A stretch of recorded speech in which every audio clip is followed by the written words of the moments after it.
Hola, buenas tardes. Bienvenidos sean todos. Para mí es un honor estar de nuevo con ustedes en este día y me da mucha alegría que podemos conectarnos nuevamente para seguir nuestro estudio bíblico semanal. Como muchos saben, nosotros somos el Ministerio Hispano de la First Baptist Church Naples y todos los miércoles a las 6:30 tenemos este estudio bíblico para edificarnos unos a otros. Le pedimos que si están conectados con nosotros, nos regalen un like o un corazoncito, que compartan el estudio con otras personas o que los inviten a unirse al estudio para que así seamos más personas y que este estudio llegue a mucha otra gente y que así podamos hacer bendición unos para otros. Si usted tiene alguna petición o necesita algún tipo de ayuda espiritual, puede comunicarse con nosotros a través del teléfono 239-596-8600 o si prefiere hacerlo vía email, puede hacerlo a través de iglesia@fbcn.org. Puede también dejar sus comentarios allí con su pedido y estaremos orando también por eso durante la semana. O si prefiere hacerlo más íntimo, puede enviarnos un mensaje a través de esta página y con mucho gusto nosotros les responderemos. El día de hoy vamos a continuar con el estudio que hemos venido haciendo. Hemos estado estudiando el libro Impulsados por el Amor, un libro que se enfoca en la actitud de la iglesia como misionera, de la iglesia y de nosotros como cristianos, parte de la iglesia. Y ya estamos a la altura del capítulo 10 y ese es el tema que vamos a estar viendo hoy, el amor obediente, la intersección de dos ideales. Ese será el título de hoy. Entonces vamos a estar hablando sobre amor y obediencia. Antes de empezar, me gustaría preguntarles, ¿alguna vez a ustedes les pusieron algún tipo de regla o condición para ser parte de algo o para recibir algo? Ese tipo de reglas, si haces esto, entonces podrás ser parte de esto. Por ejemplo, si quieres ser parte de nuestro grupo, entonces tienes que vestirte de tal forma. Por decir un ejemplo. ¿Algunas veces les pasó eso? ¿Se encontraron en esa situación donde tal vez tenían que hacer algo para que así pudieran formar parte de algo o recibir algo? Eso pasa mucho en la vida cotidiana.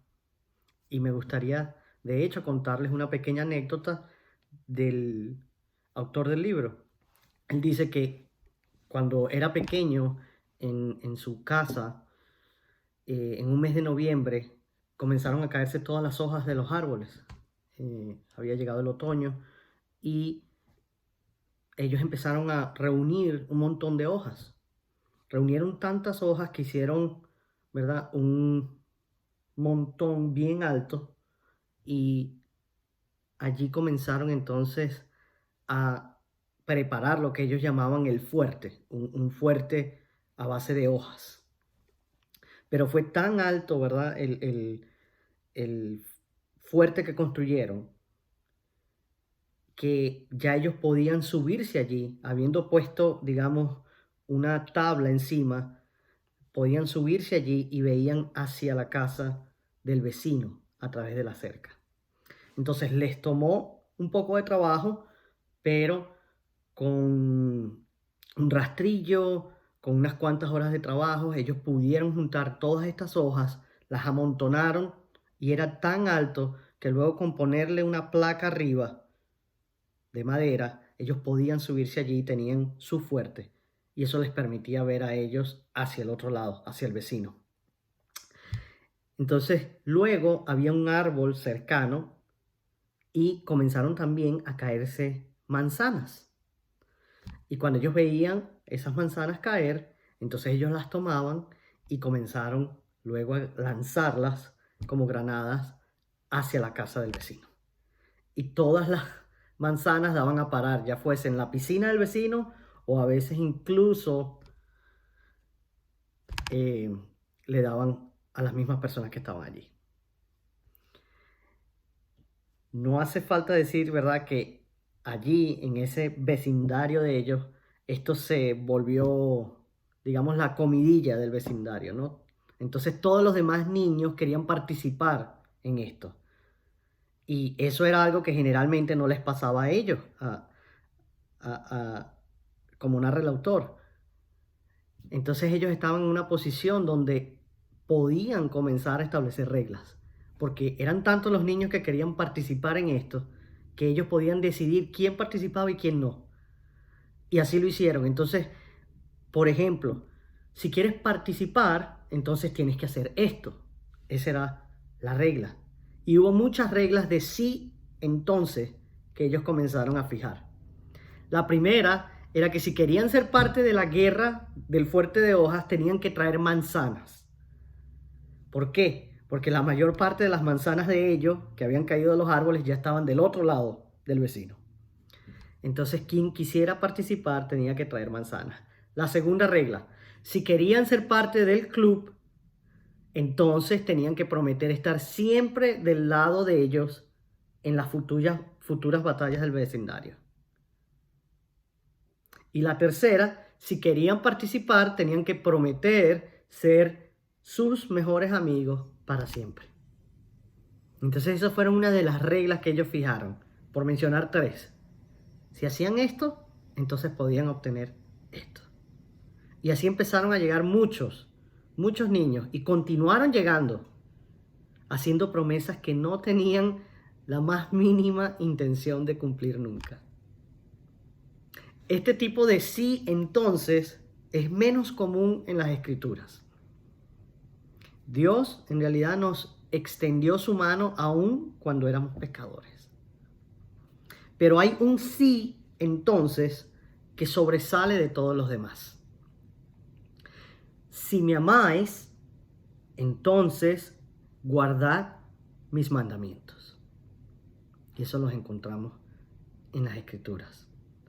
Ahora, no es una condición que se requiere para entrar en la gracia de Dios o recibirla, pero es un resultado del amor genuino en una relación con Dios. Entonces de eso vamos a estar hablando hoy, del amor obediente, el amor y la obediencia, ese amor genuino por el Señor. Entonces comencemos con ese punto, amor y obediencia. El amor y la obediencia van unidos. La humanidad ha luchado por separar las ideas de la obediencia y el amor, aunque no conscientemente, pero hemos luchado. El concepto humano del amor no es el de humillarse ante otros, sino que los demás se humillen ante mí. Visto desde la tierra, el amor es servirse a sí mismo. Visto desde el cielo, es obedecer. Todo lo que tenemos que hacer es ir al Getsemaní y al Calvario para así poder entenderlo. La obediencia y el amor se entremezclan a través de las Escrituras. Cuando se le preguntó a Jesús sobre el más grande mandamiento, él dijo que este es amar a Dios con todo nuestro ser. Eso lo vemos en Mateo capítulo 22, versículo 37. Entonces, el mandato de amar es contrario al discernimiento humano. Preferimos amar en nuestros propios términos. Cuando se nos ordena amar, decimos que esto no es amor en absoluto. Las escrituras pintan un cuadro de un amor provocado por la iniciativa de Dios. Entonces yo soy llevado a amar a mi esposa, soy movido a amar a mi esposa porque ella quiso compartir su vida conmigo. Sin esa acción de parte de ella, yo todavía estaría soltero. Entonces, en un acto infinitamente más grande, Dios nos amó a nosotros primero, me amó a mí primero, para que yo pudiera reciprocar ese amor para con los demás. Y es la única manera en que podemos amar a otros. Juan es el apóstol más identificado con el ideal del amor. Es conocido como el discípulo amado. Es apropiado que en los evangelios solamente a él le haya sido dado el privilegio de escribir estas palabras de Jesús. Se encuentran en Juan 14, versículo 15. Juan capítulo 14, versículo 15. Si ustedes me aman, obedecerán mis mandamientos. De hecho, la palabra amor es usada 80 veces a través de todos los escritos de Juan en el Nuevo Testamento. 39 veces en su Evangelio, 33 veces en sus 3 epístolas y 8 veces en Apocalipsis. Los otros 3 evangelios, Mateo, Marcos y Lucas, usan la palabra un total de 36 veces. Obviamente, el Señor desea enseñarnos algo de los escritos de Juan. Fíjense, Juan amó personalmente a Cristo de manera profunda. Él participó en el círculo íntimo de Jesús junto con Pedro y Jacobo.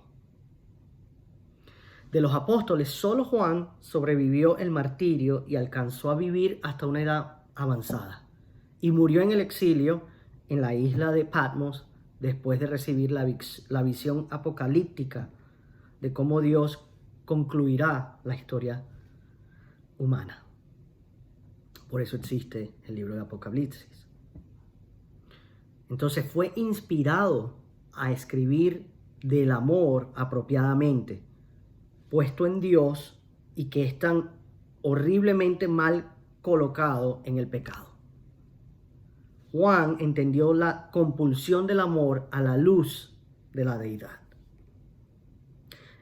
En su primera carta a la iglesia primitiva, Juan busca corregir los errores doctrinales y sanar esa división que se estaba dando. Entonces, desde los principios de la iglesia, en la iglesia primitiva, se estaba presentando ese problema.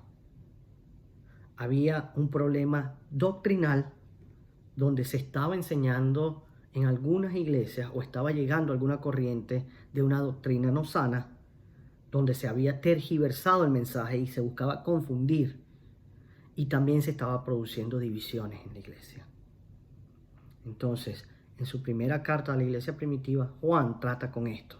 Busca corregir esos errores doctrinales y también sanar esa división. Entonces, al tratar de hacer eso, mucho de su enfoque es sobre amar a Dios de la manera apropiada.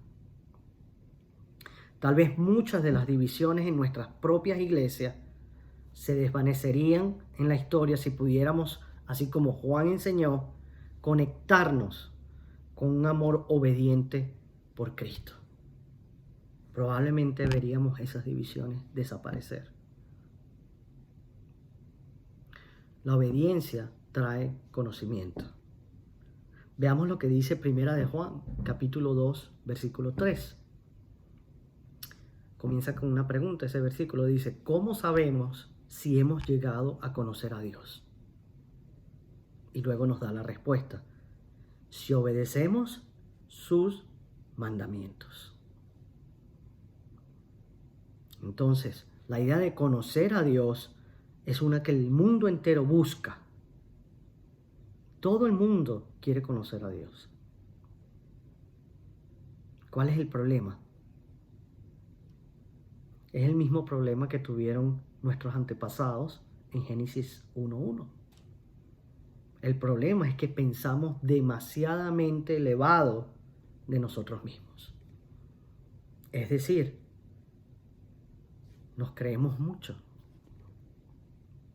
Al pensar tan elevados de nosotros mismos, muchas veces no logramos alcanzar, no logramos conseguir lo que realmente significa el amor de Dios. Entonces, veamos el siguiente punto, un amor personal.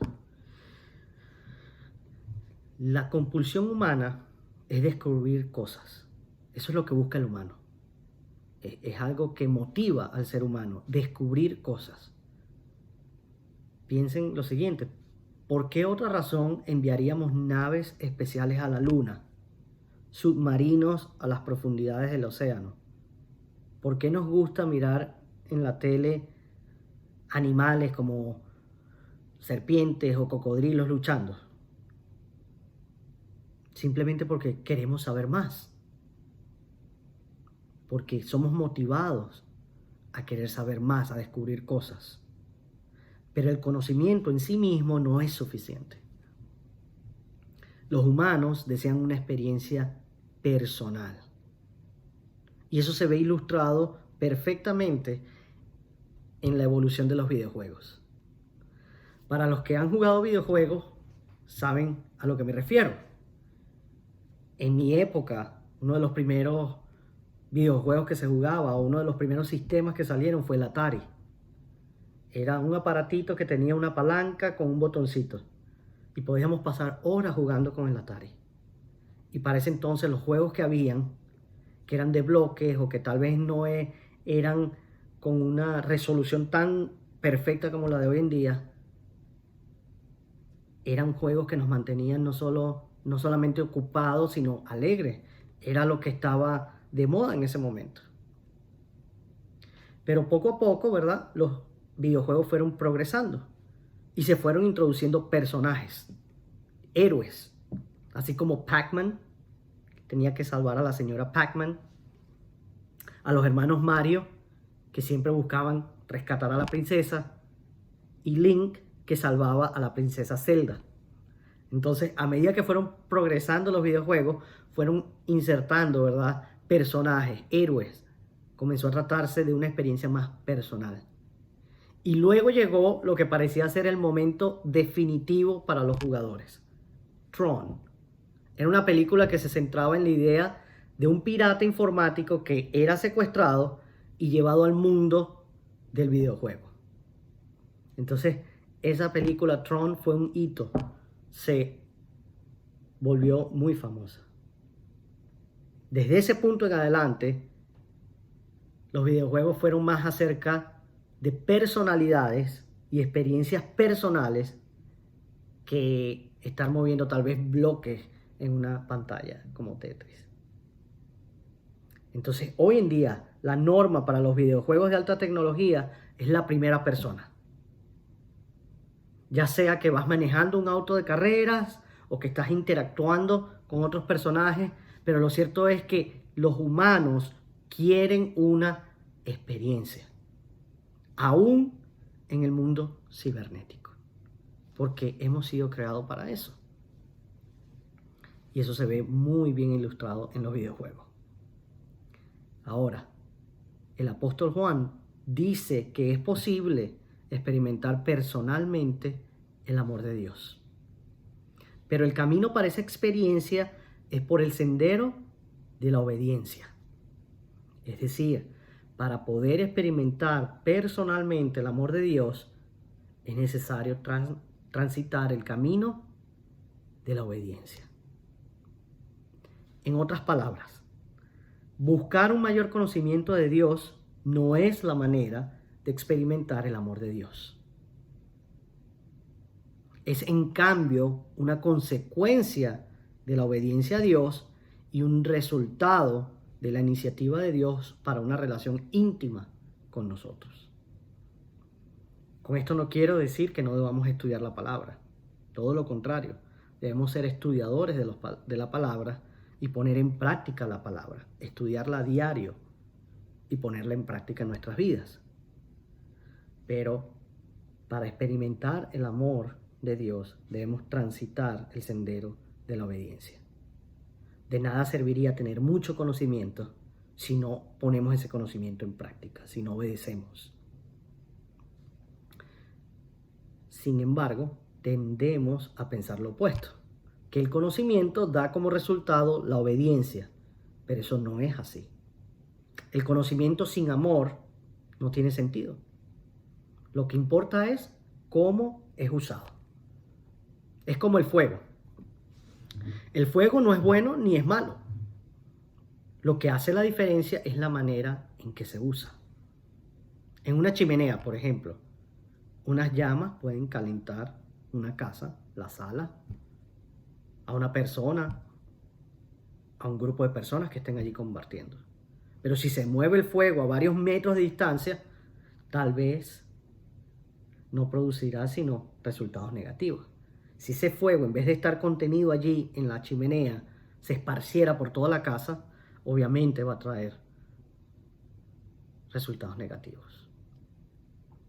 Entonces Dios nos manda que reflejemos su amor. Ese es el siguiente punto. Dios nos manda a reflejar su amor.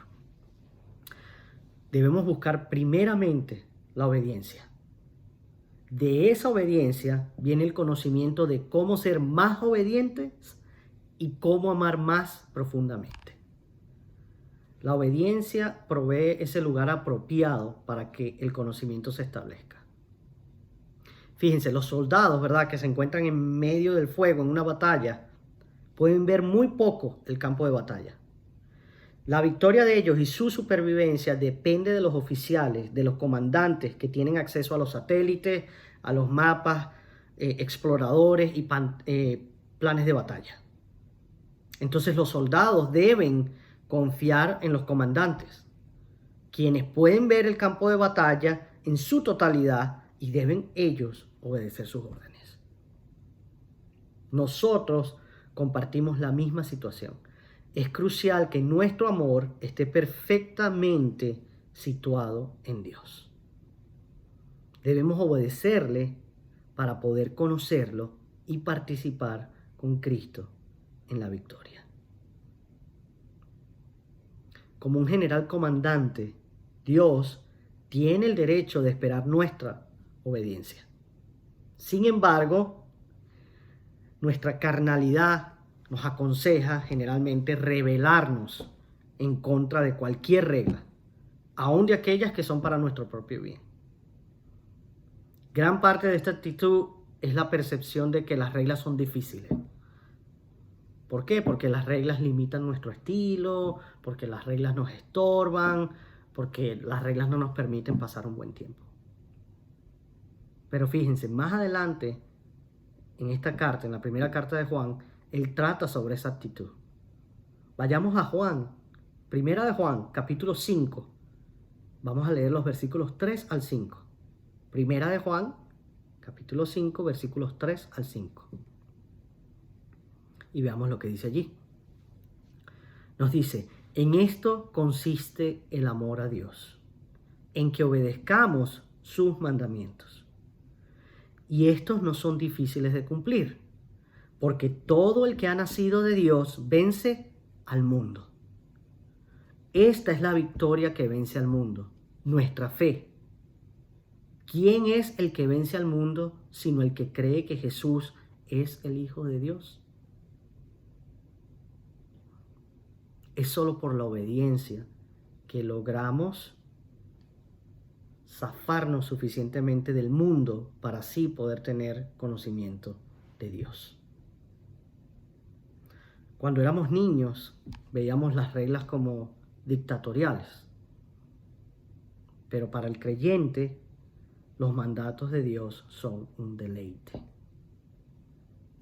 Entonces, así como cuando éramos niños no nos gustaban las reglas, tenemos dentro de nosotros esa naturaleza de rebeldía y pensábamos que las reglas eran dictatoriales. Cuando no estamos en Dios, sucede eso. Nos parecen que las reglas tienen un peso, que son difíciles cumplirlas, que son un estorbo, que no nos permiten disfrutar. Pero para el cristiano, para el que está en Dios, sus reglas, sus mandamientos son un deleite. Y obedeciéndolos, podemos estar más cerca de Dios y de su victoria sobre el mundo. Las cargas aplastan el alma, pero los mandatos de Dios la elevan.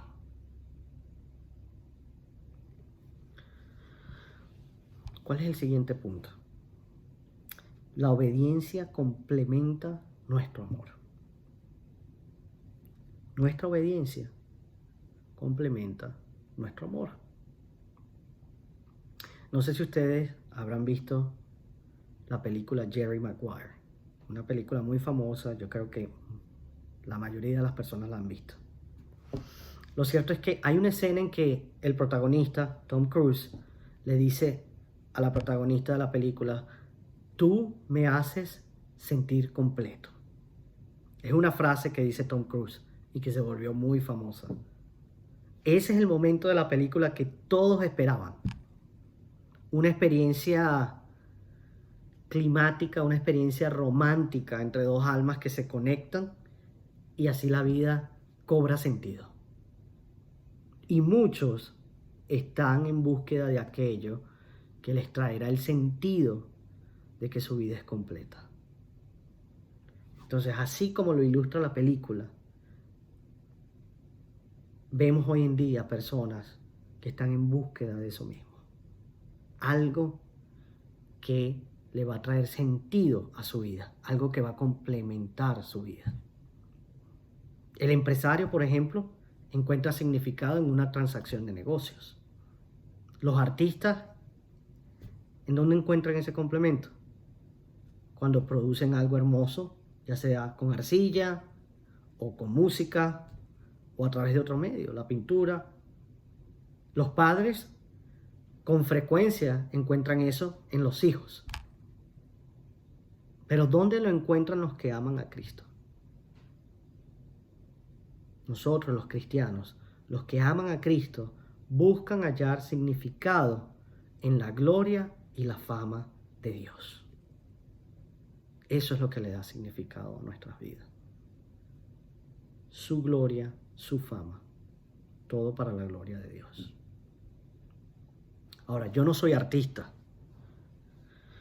pero tal vez como usted, como muchos de nosotros, he hecho dibujos anteriormente. Más que dibujos, digamos, garabatos en papel. Ahora, cuando vemos a un verdadero artista trazar con un pincel, así con tanta facilidad, parecería que cualquiera puede hacerlo. Así que, ¿qué es lo que le falta a mis garabatos para que no parezcan eso? Simples garabatos. ¿Qué es lo que falta? Bueno, es simple. Yo no conozco las reglas del arte. Los verdaderos maestros de las artes conocen las reglas por naturaleza.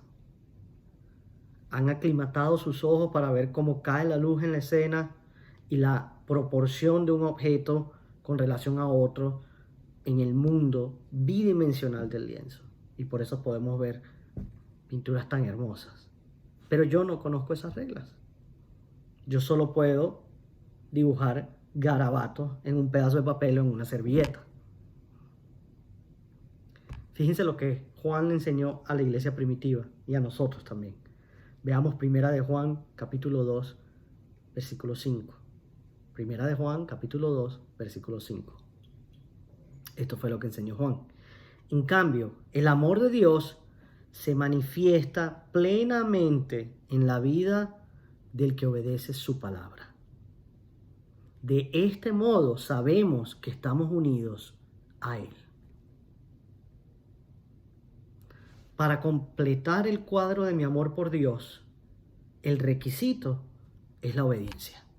Y mi obediencia finalmente muestra lo que yo puedo ser para Él. Más adelante, en esa primera carta de Juan, él reitera esta idea. Fíjense lo que dice Primera de Juan, capítulo 4, versículo 12. Primera de Juan 4, 12. Nadie ha visto jamás a Dios, pero si nos amamos los unos a otros, Dios permanece entre nosotros y entre nosotros su amor se ha manifestado plenamente. El contexto de este pasaje es las relaciones dentro de la iglesia. La obra completa del amor de Dios en nuestra vida no tiene límites. A medida que la vida de Cristo revoluciona nuestras vidas, el amor de Dios nos mueve a amar a otros de manera que su presencia pueda tener más poder sobre nosotros. Su reino está presente porque somos obedientes a la autoridad de su poder. Entonces el amor de Dios hace desaparecer la separación. Cuando hay división, es el amor de Dios lo que hace desaparecer la separación. Y este es un tema que viene muy acorde con lo que está pasando hoy en día, no solo en nuestro país, sino en el mundo, donde vemos que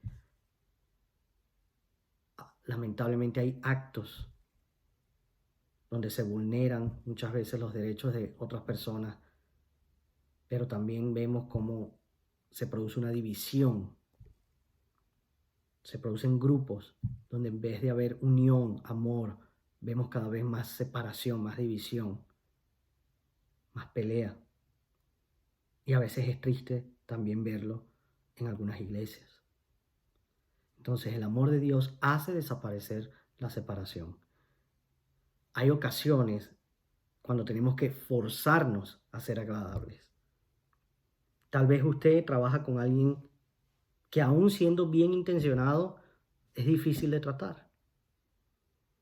Tal vez sea un poco áspero los lunes, viene así de medio mal humor porque es el comienzo de la semana, y tal vez esté muy impaciente los viernes, pero usted se obliga a sí mismo a tener una actitud amable. Pero aquí está la respuesta. La respuesta es sencillamente dejar de ser agradables y amar. Solo eso. Amar verdaderamente. Es decir, dejar de pretender o de forzarnos a ser agradables y amar. Hacer las cosas para el bien de la persona. Así como nos lo ordenó nuestro Señor Jesús. Ama a tu prójimo como a ti mismo. Cuando amamos, la presencia amorosa de Dios mostrada a través de nosotros va a compensar esa diferencia, porque las emociones por sí mismas siempre fracasarán. Es decir, que por más que nosotros intentemos o nos forcemos a ser amables, a querer a alguien, por nuestros propios medios no podemos lograrlo. Dios amará por medio de nosotros. Dios ama a otras personas por medio de nosotros. Una de las herramientas más eficaces para llevarnos de ser agradables al punto de amar es orar. La oración. Debemos aprender a orar pidiendo que nuestras actitudes hacia esa persona o hacia esa situación cambien.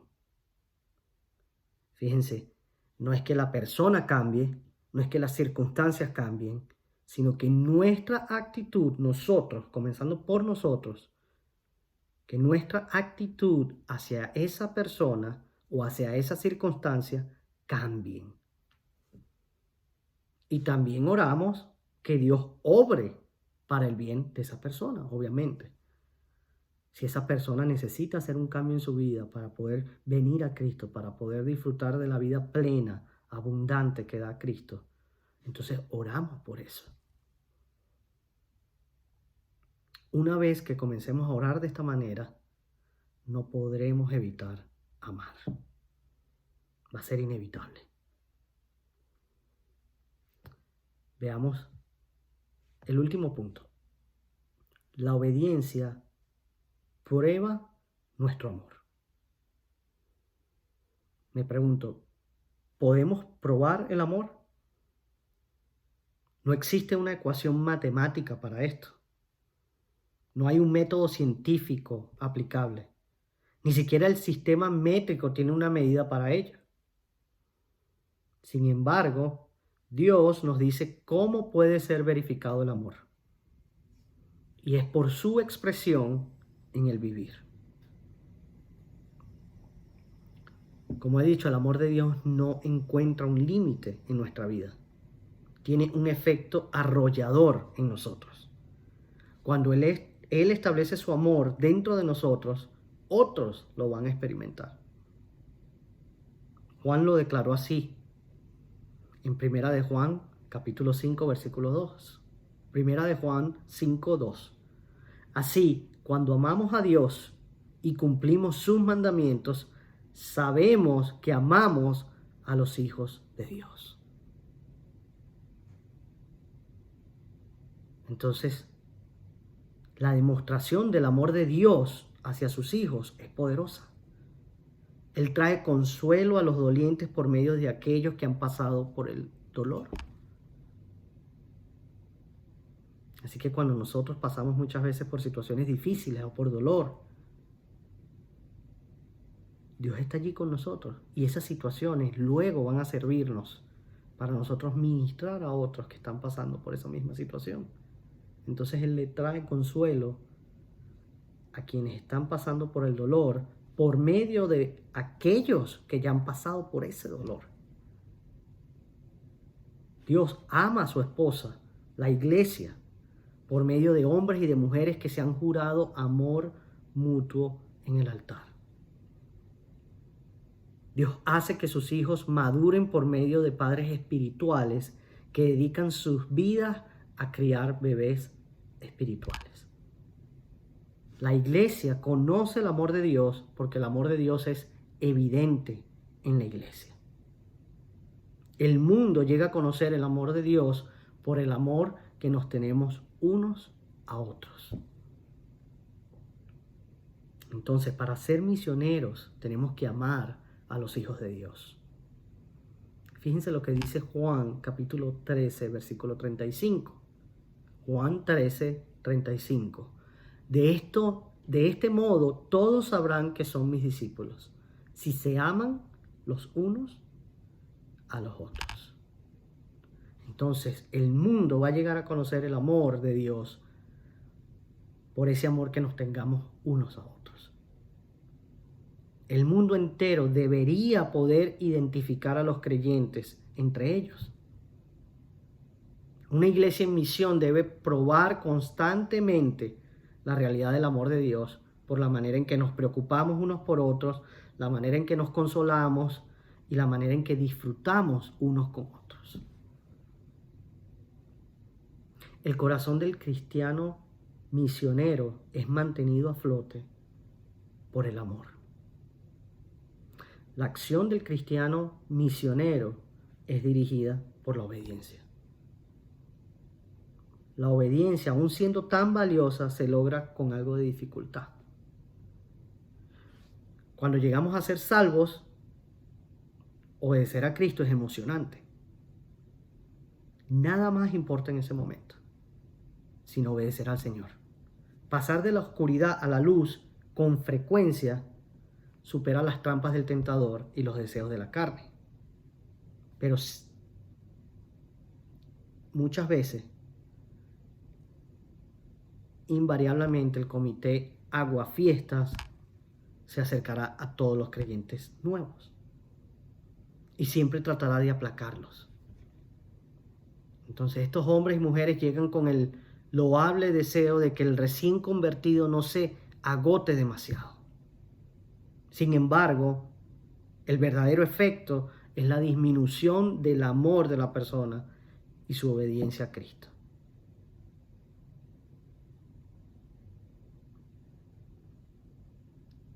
Yo digo que debemos dejar que los nuevos creyentes se pierdan de lo mundano, se separen totalmente de lo mundano. Fueron cambiados por el evangelio de amor y de gloria. Entonces debemos decirles que obedezcan al Señor, que autorizó su libertad. Y aún mejor, tenemos que ayudarlos a vivir sus hermosos mandatos, que son luz y vida para nuestras almas. Entonces, debemos exhortarlos a obedecer al Señor y debemos ayudarlos a que vivan de una manera en que guarden sus mandatos.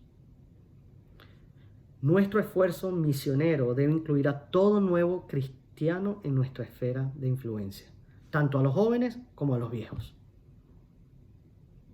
Por ejemplo, poner a los niños a dar la bienvenida en la puerta, o como hace nuestra iglesia, ya cuando los niños llegan a cierta edad, generalmente cuando están en middle school pueden participar ayudando activamente en los ministerios con los niños más pequeños.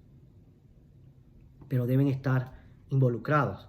O tal vez lleve a su hijo o a su hija que se acaba de convertir a visitar a la familia de una amiga que no conoce a Cristo y permita que ellos observen mientras usted les habla a esas personas del amor de Dios. O tal vez tome a un adulto recién convertido para ir a ministrar en la comunidad y encuentre manera de servir, no sé, agua fría o lo que sea en nombre de Jesús. El punto es que al amar nosotros a la iglesia como Cristo la ama, la obediencia a sus mandatos purificará nuestras pasiones y nos llevará a un ministerio más grande de discipulado.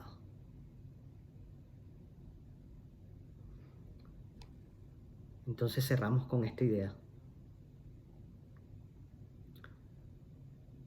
Para poder experimentar el amor de Dios es necesario que transitemos el sendero de la obediencia. Es necesario que seamos obedientes al Señor. Para terminar, les voy a dejar un par de preguntas antes de que oremos. Puede darnos su respuesta en los comentarios. Puede enviarnos un mensaje privado, como usted desee. La primera es, ¿a dónde van generalmente las personas en busca de un sentido de que sus vidas son completas? Es decir, cuando las personas sienten un vacío, cuando no se sienten completos, cuando no se sienten llenos, ¿a dónde van generalmente las personas en busca de eso? Ese sentido de que sus vidas sean completas. Puede ponerlo allí en los comentarios o puede mandarnos un mensaje al privado. De cualquier manera los vamos a leer. Y la segunda pregunta sería, ¿cómo puede el Evangelio cambiar la perspectiva de esas personas? Entonces, si conocemos personas que tal vez sienten que no están completos, que les hace falta algo y andan en búsqueda de eso, ¿cómo puede el Evangelio cambiar la perspectiva de esas personas? Siéntase libre de dejar sus comentarios o, como lo dije anteriormente, enviarnos un mensaje al privado, si no desea hacerlo público. Con esto terminamos el día de hoy, el capítulo 10. Espero que haya sido de bendición para ustedes. Si tienen algún comentario, por favor, háganlo con toda libertad. Si tienen alguna pregunta, igualmente, escríbalo en los comentarios o envíenos un mensaje al privado. Si tiene algún pedido de oración, por favor, póngalo en los comentarios o envíenos el mensaje al privado y nosotros vamos a estar orando durante la semana por sus peticiones. Voy a cerrar con ustedes en oración. Padre, te damos gracias, Señor, por este día. Gracias por la oportunidad de haber estado nuevamente conectado con mis hermanos y por haber podido estudiar tu palabra el día de hoy, Señor. Gracias por este mensaje tan lindo que nos trajiste de obediencia, de transitar en tu camino, Señor, de obediencia para poder experimentar tu amor. Ayúdanos, Señor, a compartir ese amor entre nosotros, entre los creyentes, tus hijos, Señor, para que así el mundo vea cómo demostramos tu amor y que ellos sean llamados, Señor, a experimentar ese mismo amor. Te damos gracias, Señor, porque poco a poco las cosas están volviendo a la normalidad. Ya somos capaces de ir a la iglesia, Señor. Ya nos hemos visto unos a otros. Te pedimos, Señor, que tomes tú el control y que las situaciones sigan mejorando para que podamos poco a poco, progresivamente, volver a la normalidad. Oramos, Señor, por las situaciones que están pasando acá en el país, en el mundo, por tanta división, Señor, por tanto odio, para que tú traigas sanación, Señor, a los corazones, para que tú traigas unión, para que podamos abrazarnos, para que podamos unirnos y demostrar, Señor, tu amor.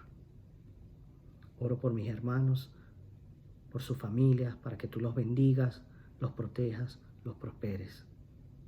Y esperamos, Señor, que podamos estar el fin de semana en tu templo, Señor, alabándote y glorificándote. Te damos gracias, Señor Jesús. En tu nombre oramos. Amén. Muchas gracias, hermanos, por haber estado con nosotros. Este fin de semana habrá servicio en la iglesia. a las 11 de la mañana en el gimnasio. Allí los esperamos. Que tengan una linda semana. Bendiciones.